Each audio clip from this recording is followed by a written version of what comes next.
É que o irmão louvor, ele está sem fôlego, né, irmão? Aí ele concedeu aí, essa hora, em nome de Jesus. Então o pastor já deu a deixa, né? Se amanhã os irmãos chegarem, as cadeiras não tiver o corredor aqui no meio, a culpa não é do Tom, com certeza. Amém? Antes de orar, eu vou ler uma passagem aqui, eu não faço ideia o porquê, mas eu estava lendo ali, quer dizer, a gente faz, né, irmãos? Estava lendo ali, toda vez que eu procurava um texto aqui, sem querer eu voltava para essa passagem aqui. Se os irmãos puderem ler e acompanhar, Mateus 21, versículo 28.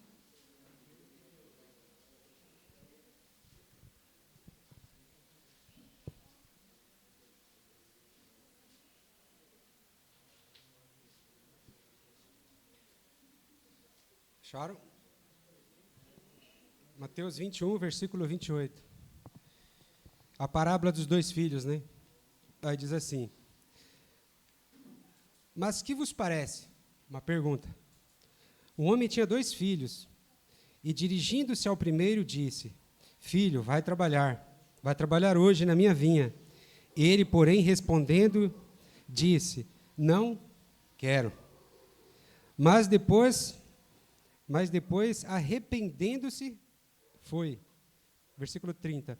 E dirigindo-se ao segundo, falou-lhe de igual modo, ou seja, fez a mesma pergunta, né? Filho, vamos trabalhar amanhã? Aí ele diz, e respondendo ele disse: eu vou, Senhor. Mas ele não foi. Versículo 31. Qual dos 2 fez a vontade do Pai? Disseram-lhe eles: o primeiro. Disse-lhe Jesus: em verdade vos digo que os publicanos, enfim, até aí. Por esse tempo todo eu li bastante, irmãos. Então, eu li bastante. Eu estava ali atrás, ali, lendo outras passagens, e eu voltava para esse texto várias vezes. E o que chamava a atenção é justamente do 28 ao 31. Você vê que Jesus ele chamou os 2 filhos, né? E nem é disso que eu vou falar, tá, irmãos? Chamou os 2. Um disse que ia, e foi? Não foi? E o outro disse que não ia. E o que não ia, foi. É interessante, né? É interessante essa passagem. E quando eu vinha para cá, eu estava meditando nessa passagem. E eu ali atrás, várias vezes, eu voltava para esse texto aqui. Você vê, Jesus ele chama um e não vai. Diz que vai e não vai. E o outro diz que vai e não vai. Olha que coisa. E isso nas nossas vidas é a mesma coisa, né? Quantas vezes a gente... Vamos para o culto terça-feira. Acho que vou falar até sobre isso. Vamos mudar aqui, falar sobre isso. É que eu não ia citar esse texto aqui, irmãos. Que nem eu li, eu li bastante, então, graças a Deus, eu estou lendo bastante. Mas, olha que interessante. É que nem não só dia de culto, mas nas nossas vidas mesmo, né? A gente fala que vai fazer um monte de coisa, promete a Deus um monte de coisa, e Deus se alegra ali, né? Só que Ele sabe que Ele conhece a gente, Ele sabe que a gente não vai fazer. Ele sabe que a gente não vai fazer. E tanto aquele que fala que não vai fazer, Deus sabe que Ele vai fazer. Ele sabe que quem vai fazer e quem não vai fazer, que é interessante. Mas, enfim, só ler essa passagem, agora vamos para a pregação. Hebreus 11, eu vou fazer uma breve oração.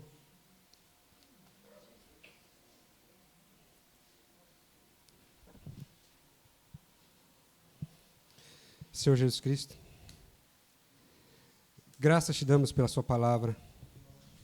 Graças te damos pelo teu santo nome, Senhor Jesus Cristo. Graças te damos pela oportunidade de cada irmão estar aqui hoje, reunidos em um só propósito, em uma só palavra, em uma só fé, em uma só comunhão. Que o Senhor possa, nesse momento, me esvaziar a mim mesmo, que o Senhor possa falar através de mim, Senhor Jesus Cristo, que o Senhor possa falar através de cada irmão, que o seu Espírito, que já desceu sobre a vida de cada um deles, possa ajudá-los a perseverar na sua doutrina, que o Senhor possa abrir todos os corações como uma boa terra, abrir os ouvidos espirituais para receber a sua palavra de bom grado, não somente hoje, mas todos os dias, enquanto estivermos nesse mundo de trevas, esse mundo que jaz do maligno, Senhor Jesus Cristo. Toma posse ainda mais da vida de cada irmão, em nome de Jesus. Hebreus 11, versículo 1. O que diz aí, versículo 1? Ora, a fé É o firme fundamento das coisas que se e a prova das coisas que... Só até aí. Fé. Fé é algo interessante, né? Fé. Firme fundamento das coisas que se esperam e a prova das coisas que não. Todo mundo tem fé. Se eu perguntar para os irmãos têm fé.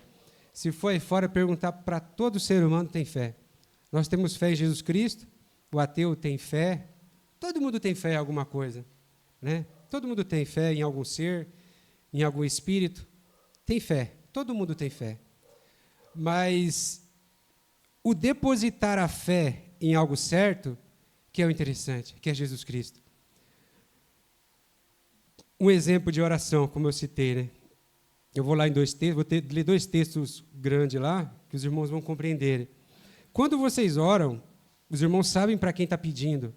Os irmãos passam lutas, que nem Jesus mesmo veio nesse mundo, padeceu, sofreu bastante, e ele foi quem mais falou com Deus. Ele orava ao Pai, ele orava a Deus, ele orava ao Pai dele. João 17 diz que ele fala, Pai. Ele orava a Deus, orava ao Pai, ele sabia para quem ele pedia. E ele tinha fé que ele receberia aquilo que ele estava pedindo, porque ele só pedia coisas do alto, ele só pedia as coisas espirituais, ele só pedia as coisas de Deus. Então, toda a fé de Jesus Cristo era voltada a Deus, porque ele conhecia Deus. Outrora, nós não conhecíamos a Deus. No mundo, nós orávamos, antes de Cristo, eu orava, pedia a anjos, eu tinha fé que um anjo ia me ajudar, eu tinha fé em muitas coisas.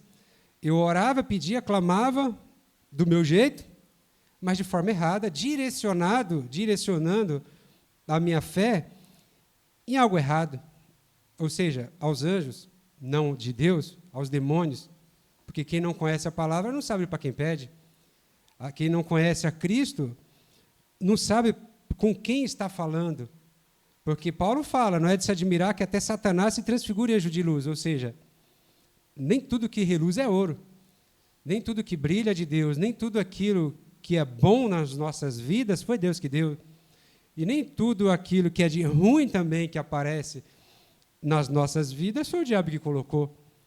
Então, são muitas coisas que a gente tem que ficar atento no ouvir, no pedir, para quem pedir.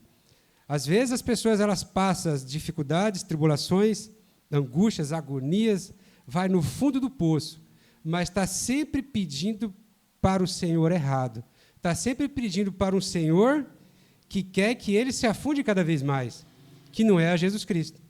Jó que o diga. Jó que o diga. Eu estava, esses dias, para não me alongar aqui, vamos lá mostrar duas questões de fé, e os irmãos vão entender. Lucas 1. Estou sem relógio. Ixi, não vai dar tempo de falar. 20 minutos. Eu vou abreviar bastante aqui.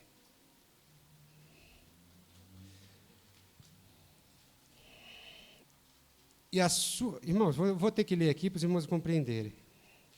Eu vou ler as duas passagens, depois eu explico mais claramente. Lucas 1. Lucas é um caso interessante, irmãos. É interessante. Muito interessante.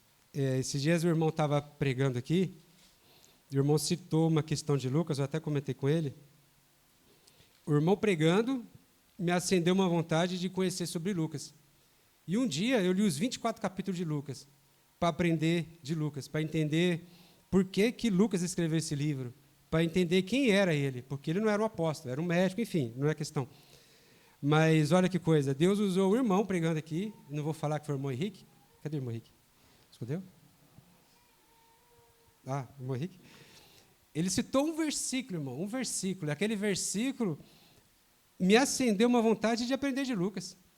Eu cheguei em casa, passei a noite lendo Lucas, fui dormir 6 horas da manhã, lendo todos os capítulos de Lucas para entender uma coisa. E através de uma questão, irmãos,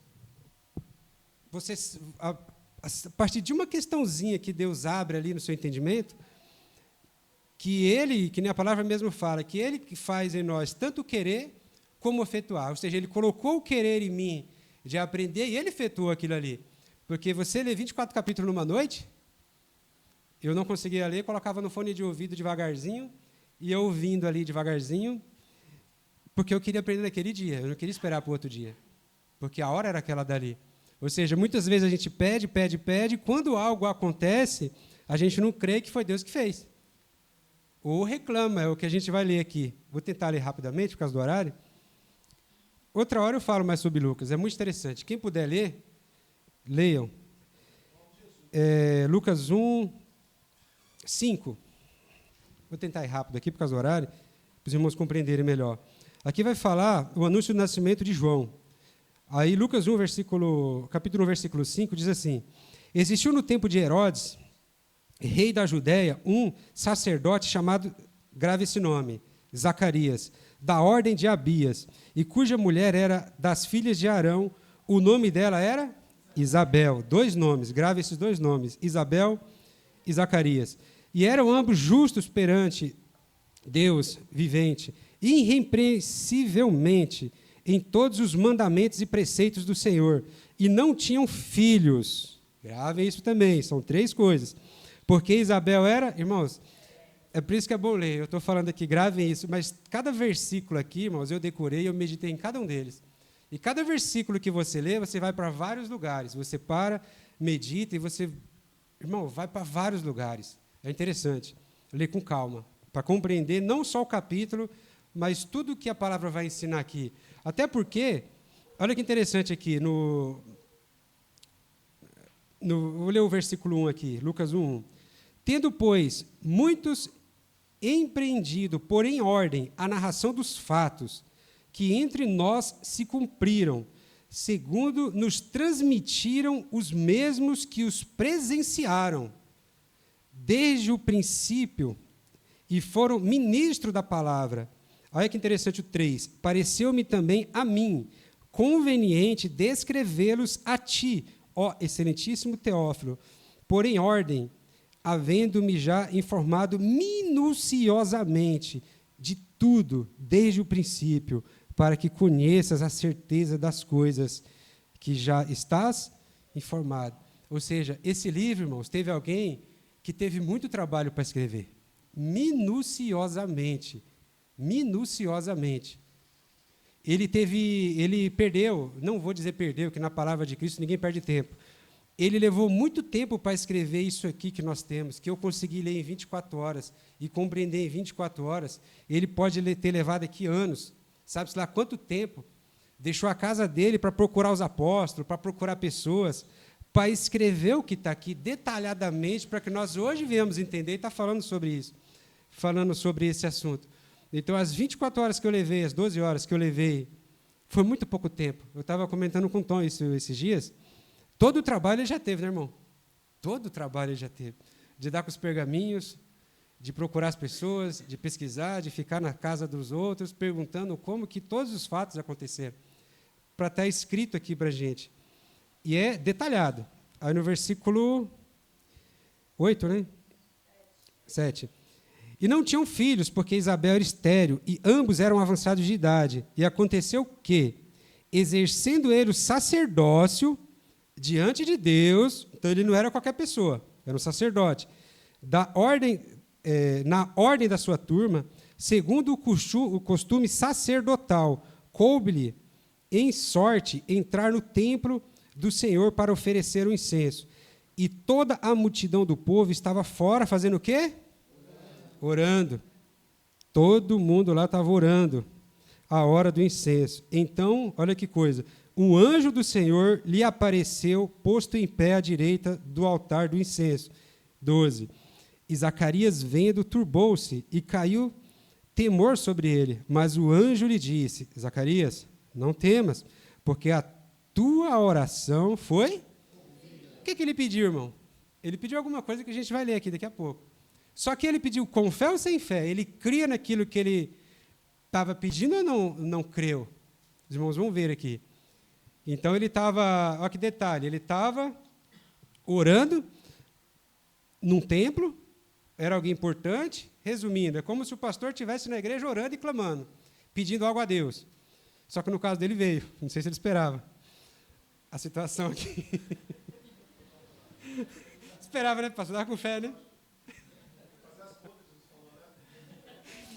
Enfim, então ele estava orando aqui no templo. Olha que interessante. Aí o 13, né? Mas o anjo lhe disse: Zacarias, não temas, porque a tua oração foi ouvida. E Isabel, tua mulher, dará à luz a um filho, e lhes porá o nome de João. Então a oração dele foi ouvida. 14. E terás prazer e alegria, vai contar aqui de Cristo, né?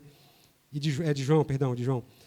E muitos se alegrarão no teu nascimento, porque será grande diante do Senhor, e não beberá vinho, nem bebida forte, e será cheio do Espírito Santo, já desde o ventre da sua mãe. E converterá muitos dos filhos de Israel ao Senhor, seu Deus. E irá adiante dele no espírito e virtude de Elias, para o converter os corações dos pais aos filhos, e os rebeldes à prudência dos justos. Deixa eu só pular aqui por causa do horário. O 18 aqui, ó. Disse então Zacarias ao anjo: Como saberei isto? Como saberei isto? Pois eu já sou velho. O abençoado, você não estava na igreja orando, pedindo a Deus? Tu não sabia que tu era velho?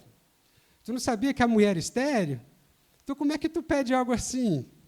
Né? Eu fiquei lendo, meditando e falando ali com o texto ali. E a gente faz isso, né?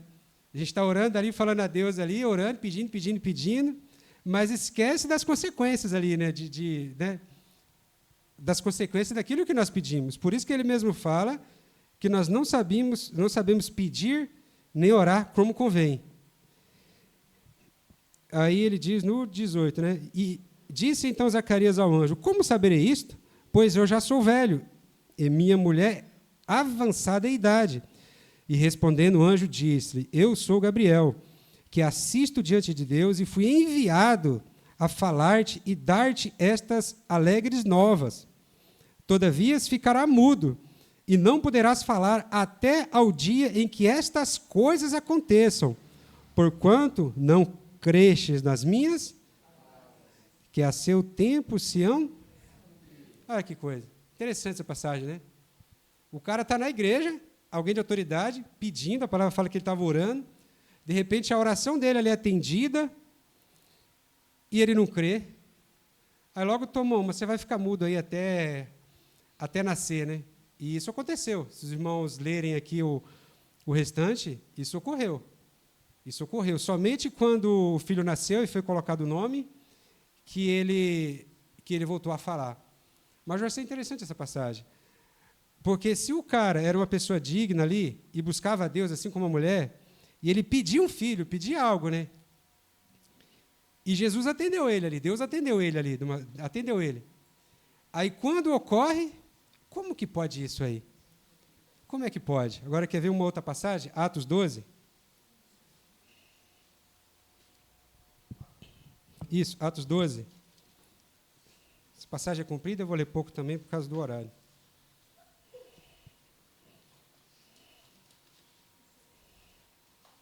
São duas passagens aqui, irmãos, que falam sobre oração.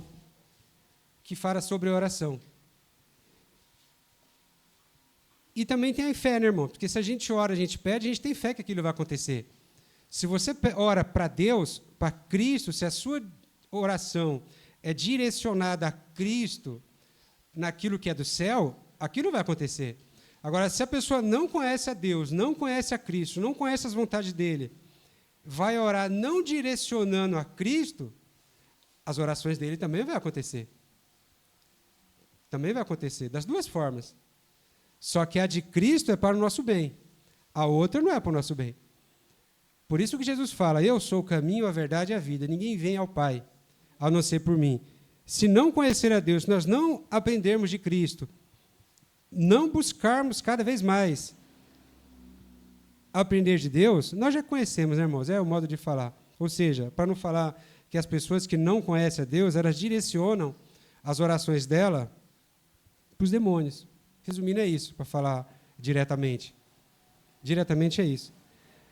Atos 12, essa passagem aqui, os irmãos vão entender também algo bem interessante. 12:1.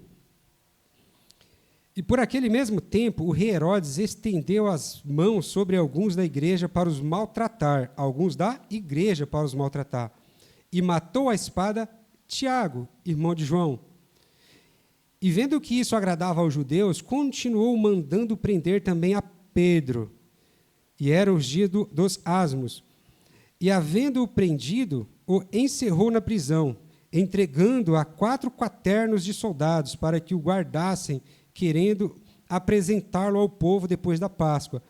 Pedro, pois, era guardado na prisão, ou seja, Pedro estava preso. Nesse momento aqui ele estava preso.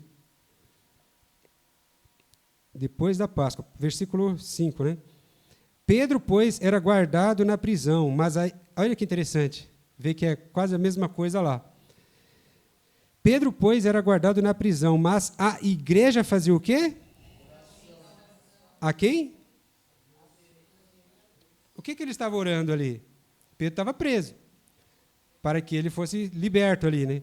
E quando Herodes estava para o fazer comparecer, nessa mesma noite, estava Pedro dormindo entre 2 soldados, ligado com 2 cadeias, e os guardas diante da porta guardavam a prisão. E eis que sobreveio o anjo do Senhor, resplandeceu uma luz na prisão, e tocando a Pedro no lado, despertou, dizendo: levanta-te depressa. E caíram-lhe das mãos as cadeias. E disse-lhe o anjo: cinze-te e ata as tuas sandálias. E ele o fez assim. Disse-lhe mais: lança às costas a tua capa e segue-me. E saindo o seguia. E não sabia que... E olha que interessante, ele vai falando, Pedro vai fazendo. Depois os irmãos puderem ler com mais calma. E saindo o seguia. E eu não sabia que era real o que estava sendo feito pelo anjo, mas cuidava que via alguma coisa. E quando passaram as primeiras e a segunda guarda, guardaram a porta de ferro que dá para a cidade, a qual se lhes abriu por si mesmo. E, tendo saído, percorreram uma rua, e logo o anjo apartou-se dele. Versículo 11 e diante, aqui, os irmãos, prestem bem atenção aqui. E Pedro, tornando a si, disse: agora sei verdadeiramente que o Senhor enviou o seu... Quem estava orando? A igreja. E considerando isso, versículo 11, né? E Pedro, tornando a si, disse: agora sei verdadeiramente que o Senhor enviou o seu anjo e me livrou da mão de Herodes e de tudo o que o povo dos judeus esperava. E, considerando ele nisso, foi à casa de Maria, mãe de João, que tinha por sobrenome Marcos, onde muitos estavam reunidos e... Todos os irmãos estavam fazendo o quê? E batendo Pedro à porta do pátio, uma menina chamada Rode saiu a escutar, ou seja, só ouviu.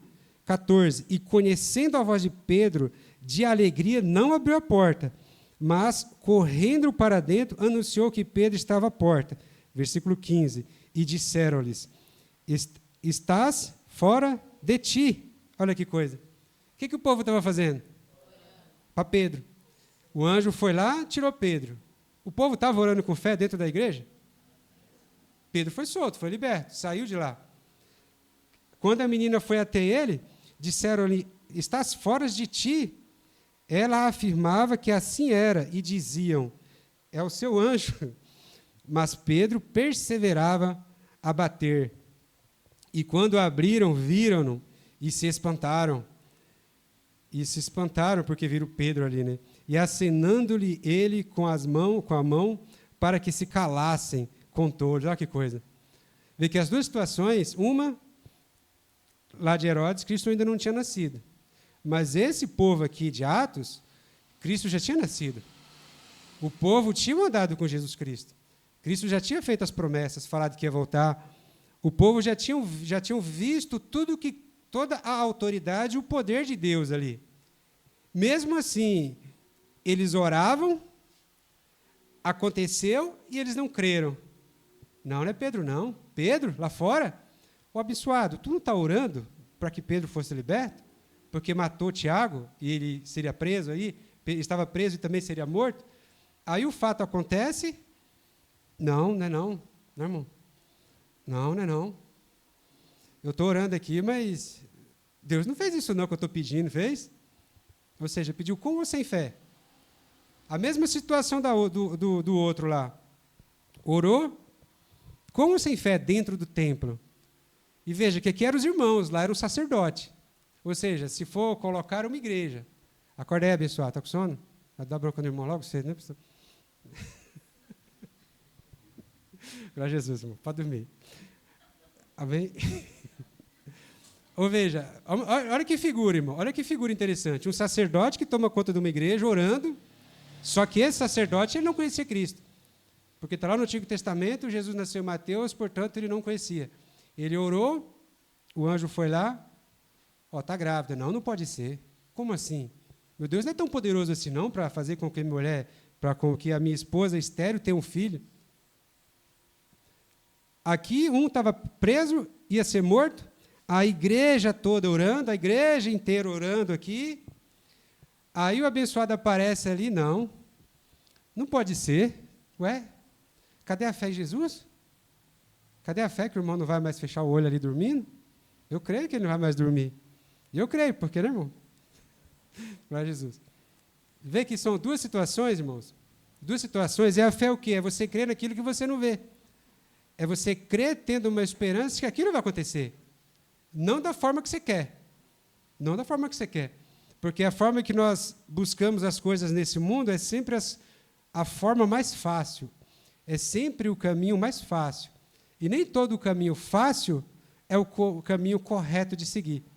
Porque muito caminho fácil que a gente segue, você não aprende nada. O caminho fácil você vai. Você pega e vai ali. Né? Eu trabalho dirigindo, procurando endereço na rua.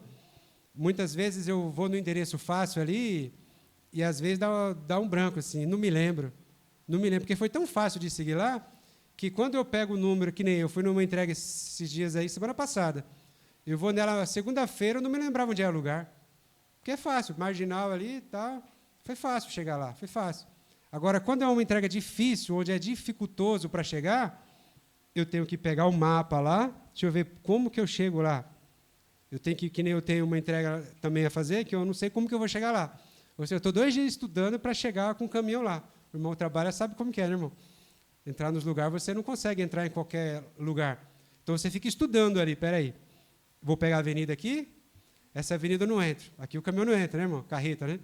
Não entra, aqui não vira. Aqui tem poste, aqui tem fio. Se eu passar aqui, vou virar a segunda, vou virar a terceira. Aí você para lá, você faz todo um planejamento. Quando chega na hora, tem um carro na esquina. O carro não vira, né, irmão? Aí você para, coça a cabeça e fala, meu Deus, e agora? Aí você dá ré, volta um pouquinho, passa um estresse ali, um nervosinho de novo. E vai, você começa a meditar como chegar no local ali. Aí você chega. Aí da próxima vez que você já vai atento. Né? Olha, por ali não dá, por ali, vou sair mais cedo, vou sair mais tarde, vou programar aqui para passar essa dificuldade e chegar lá no lugar lá. Então você vê que nem tudo aquilo que é fácil é o caminho correto de seguir. Né? Às vezes você reclama, né? Eu faço isso também, irmão. Eu falo você, mas é a gente. A carne, nosso corpo humano, nossa vontade. A gente quer sempre ir pelo lugar mais fácil, seguir o caminho mais fácil, pedir aquilo que é mais fácil. Aí Deus vai te dar Jesus vai lá e não, peraí, é muito fácil. Você vai suportar um pouquinho, assim como fez com Paulo. Eu vou mostrar o quanto você tem que padecer pelo meu nome. E ele padeceu tanto que é um dos nomes mais falados na Bíblia. Tanto que, vou acabar, irmão, falta 2 minutos. Tanto que, como eu citei, eu li os 24 capítulos de Lucas. Algo que eu nunca tinha percebido nesse tempo de palavra e lendo a Bíblia. E várias vezes nós já falamos sobre isso. Lá em Atos 27, né, quando Paulo está no barco, tinha um cidadão com ele lá que eu nunca tinha percebido. Tinha um cidadão que andava com ele lá, que padeceu junto com ele, que sofreu junto com ele, que apanhou muito junto com ele, que foi preso junto com ele, que eu nunca tinha percebido, que foi Lucas. Lucas estava junto do barco com Paulo. Porque ele mesmo fala, no capítulo 1, ele fala que ele escreveu minuciosamente dos fatos e procurou os apóstolos para falar com ele o que aconteceu. Se os irmãos forem lá em Atos 27, ele vai colocar ele no lugar. Eu estava. Então, vê que vê que interessante? Então, Lucas estava ali também. Lucas estava no barco junto com Paulo, é interessante. Então, a carta de Lucas, são vários ensinamentos, irmãos. Uma como discípulo também, que para você escrever 24 capítulos, procurar minuciosamente cada fato que aconteceu, procurar os apóstolos, procurar as pessoas que estavam nos locais ali, ele teve muita fé também, de procurar. E detalhe, se eu não estiver enganado, ele escreveu 30 anos depois de Cristo ter sido crucificado. Olha que coisa. Minuciosamente. Então, irmãos, que o Espírito Santo abençoe, o horário se foi. Então, veja, irmãos, fé, o firme fundamento daquilo que não se vê. Mas quando os irmãos pedirem a Deus, os irmãos esperem que vai acontecer. Não da forma que você quer, mas vai acontecer. E quando acontecer, dê glória a Deus. Não fique que nem os dois, né? Não, ele não está solto, não. Pedro está preso, ele vai morrer lá. A igreja orando e o homem solto ali. Não, eu estou orando a Deus, mas eu não estou crendo que Deus vai soltar ele. Não, eu estou orando a Deus aqui, mas minha esposa não vai, ela é estéril. Se for para fazer isso, nem ore, né, irmão? Ore com fé, ore crendo que Jesus está ouvindo. Em nome de Jesus, amém? Que o Espírito Santo abençoe grandemente a vida de cada um.